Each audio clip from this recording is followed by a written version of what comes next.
পৃথিবীতে যুদ্ধের মাধ্যমে আসে নাই। আপনারা বলতে পারেন তাহলে বদর, ওহদ, ইয়ারমুক, তবুক, খন্দক এই যুদ্ধগুলি হলো কেন?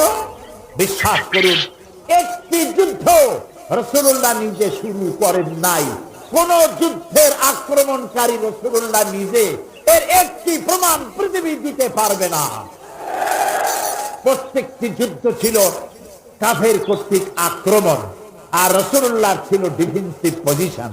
প্রত্যেকটি যুদ্ধ তিনি প্রতিরোধ করেছেন, আক্রমণকারী ছিলেন না, আক্রান্ত হয়ে প্রতিরোধ করেছেন। এভাবে করে ইসলাম তিনি ছড়িয়ে দিয়েছেন বিশ্ব জুড়ে। মানুষেরা দেখতে পেল। আমরা তো মনে করছিলাম যে উনি আমাদের ধর্ম শেষ করে দেবে, আমাদের মন্দির থাকবে না, আমাদের কোনো কিছু থাকবে না, আমাদের সব শেষ হয়ে যাবে। এ তো তা না, তিনি তো মানুষের কল্যাণ চান।